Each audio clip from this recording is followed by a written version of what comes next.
This video is presentation for Turkish with a small essay.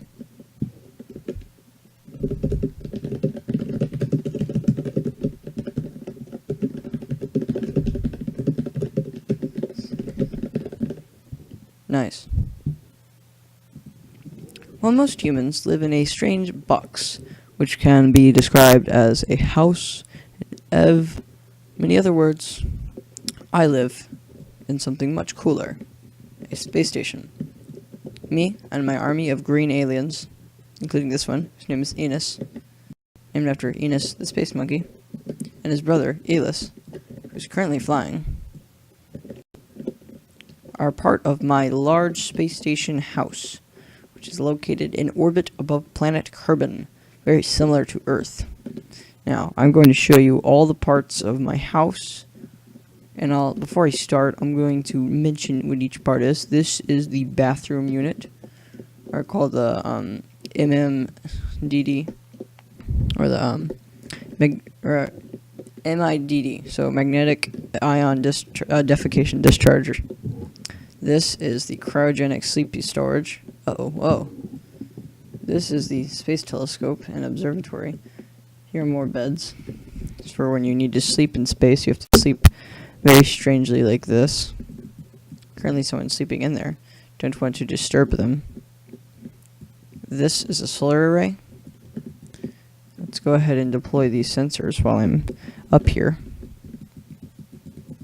I guess I can't. And there's another solar array below. This is a science module. Very expensive, that one is.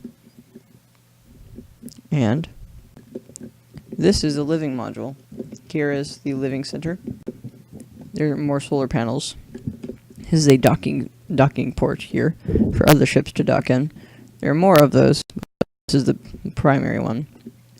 Here's the kitchen module, which contains the kitchen and ingredients needed to cook food. Mostly housed within there. Here is the kitchen and food preparation station, which has a microwave, a few top burners, if you use your imagination a little bit, and a sink is right here. As well as right here, a miniature oven, or a dishwasher, or I have no idea. You can just use your imagination. Here are some countertops made out of plastic boxes. And in space, you gotta make sure everything's light. This is a refrigerator. There is the plug. It's unplugged currently. And that is right there. The handle. There's actually 3 handles, as you can see. This is my science box. I'll have to switch over to the space station view to open it because it's super sciencey. So as soon as I open the science box, and you know, why not also open this at the same time?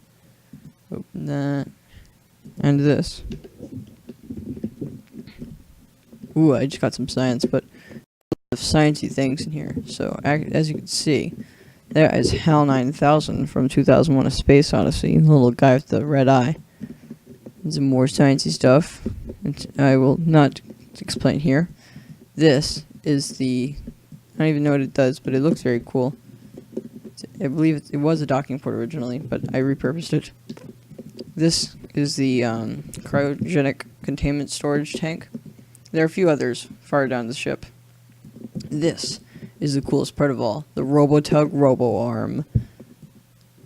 It's an arm that I can use to work on the station while inside of it, controlled from the inside. And here is Mr. Meatball. Who doesn't like Mr. Meatball? Let's go talk to Mr. Meatball here. Mr. Meatball is, I guess you could call this a Kulebe house or dog house. Mr. Meatball in there.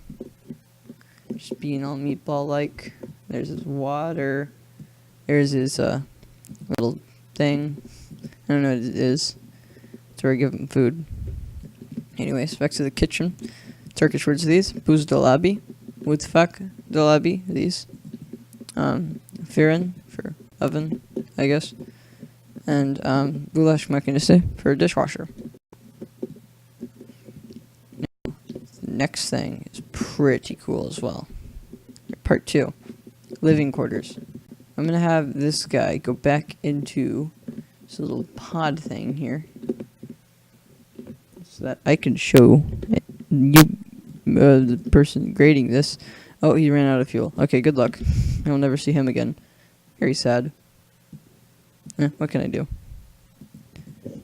Now, this is the living quarters. I'm a view of another Kerbal named Herben Kerman, which I think is a funny name. As you can see, there's a drawer for junk, for rubbish. This is stuff you can refuse to eat. This is not food, but this is indeed food. There's laundry here, as well as a laundry machine, which I can get to later. This goes out to space. Probably don't want to go through there right now. And there's snacks, full of snacks. In fact, this container, which I was just showing you, contains enough snacks to feed all these Kerbals for about 3 days total. As you can see, there's little seats, which are sandalia or koltuk, because this one is a big seat. It's a koltuk. There's 2 sandalia. Sepa, it's a little table here, which can go. The table can extend outwards, like it elevates itself. Here's the science module. This place is really cool. The science module actually has its own TV inside of it. What the heck? Okay. The science module has its own TV. Apart from the science module, this is the sleeping module, where everybody's sleeping currently. They're supposed to be sleeping, but as you can see through this hidden camera in Yuri Kerman's helmet, we can see that none of the Kerbals are sleeping, and they're all up past their bedtime. What can I do? As you can see, Bertford Kerman really is sleeping, I think. Maybe he's just admiring the view. I wouldn't blame him. It's very beautiful outside.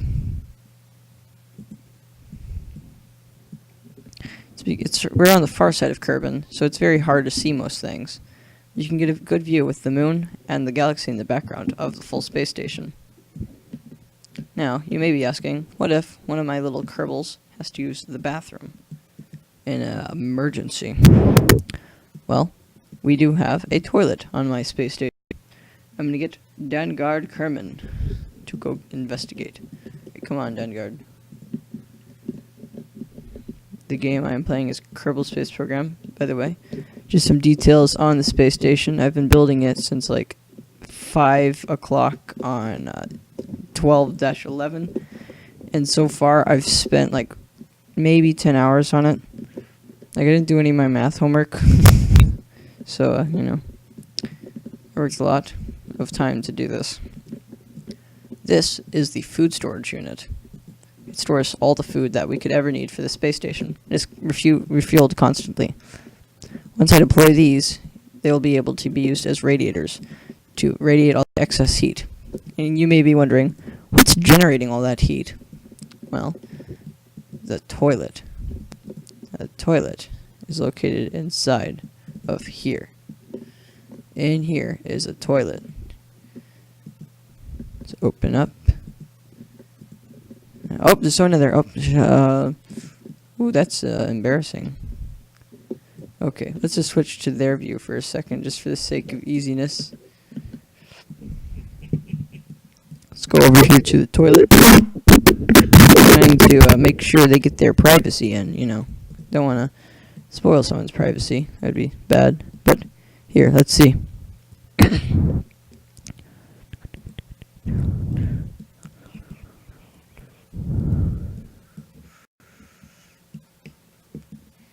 So I'm going to wait a few hours for this whole space station to go orbiting around to demonstrate how my toilet works.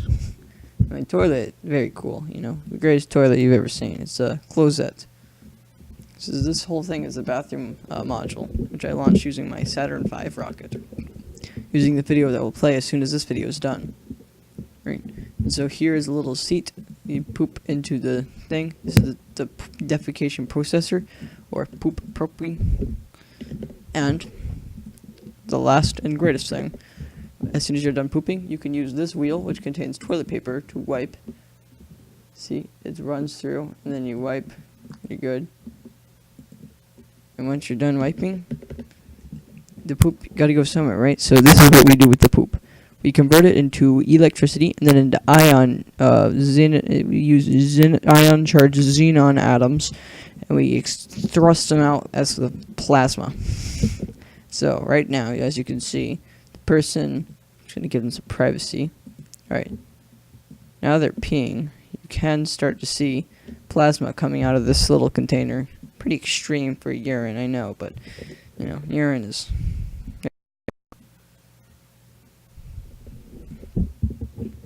Next part of my awesome space station, next to this, is, uh-oh, who's that?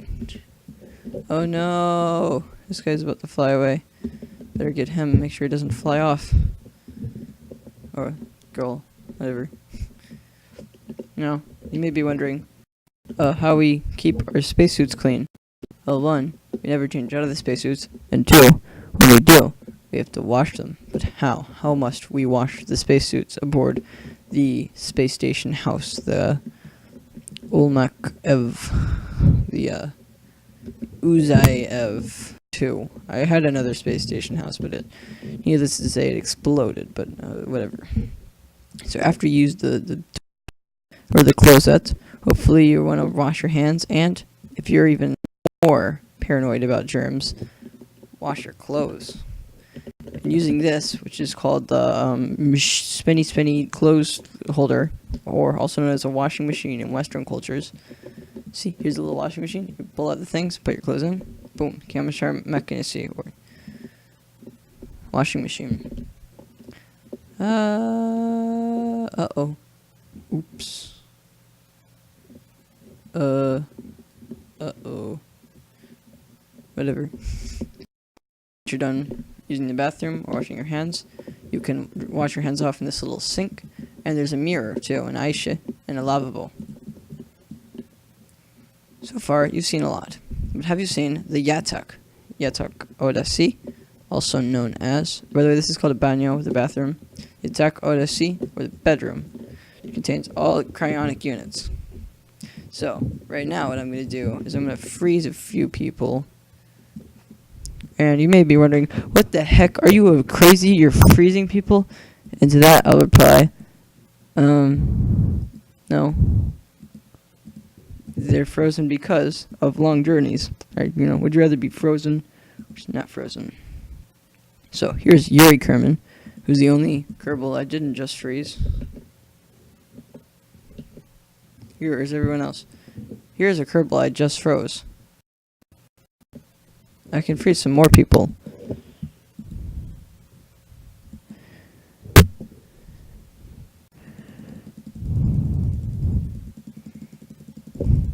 I'm going to increase the flow priority, which is some weird scientific knowledge, that weird word I don't really know how to say, but Alcus Kerman, right here, is currently frozen.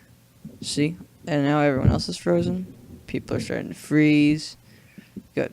You see, when people are frozen, they are put into a state of cryonic rest, which means that they won't be able to talk or anything. However, when they wake up, guess where we'll be? Yep, you're right. We will be orbiting Kerbin still, but whatever. You know, it's an easy way to sleep. You know, your Kerbals staying up past their bedtimes. You know how to make someone fall asleep instantly? You freeze them to death. It's not that brutal. It's not as bad as it sounds. And now, for the final part of the tour, destruction. I have hidden away this last module. Let's inflate this and then jettison it.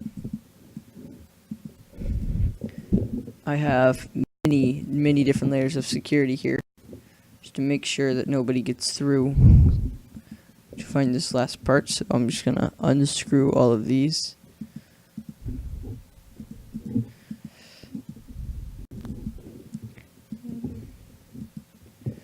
Just gonna wait a bit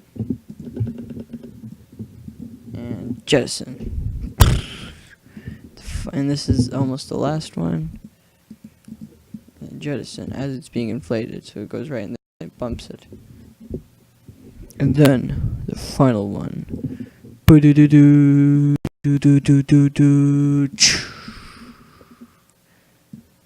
And this is the greatest part.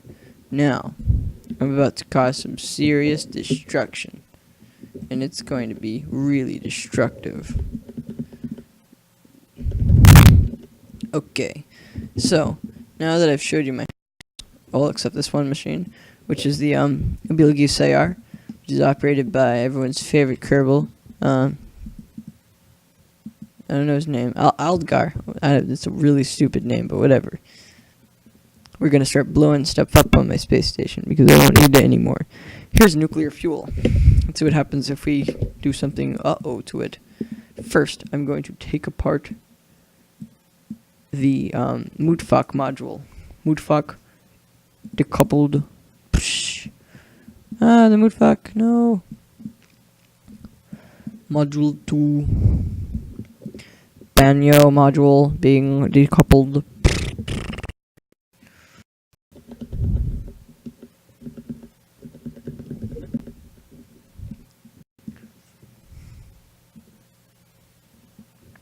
Alert. Yatak Audacity module being decoupled.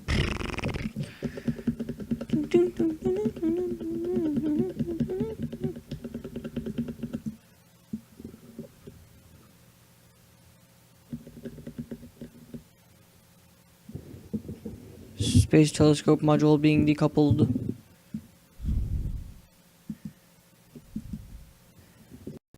Kamashar Mechanise being decoupled.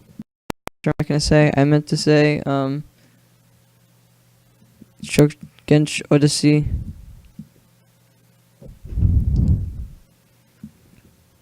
Power station being decoupled. Energy. It is now gone. I'm sorry, Robo Arm. I have to decouple you. No, I will miss you, Robo Arm.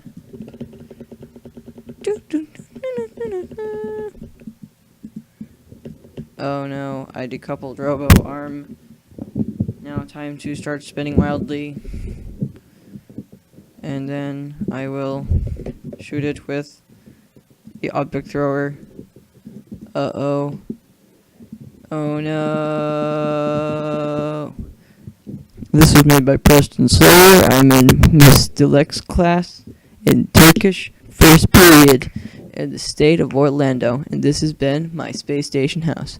Thank you very much. Here's the thumbnail I'm working on this video. Oh, I'm still recording. Okay, bye.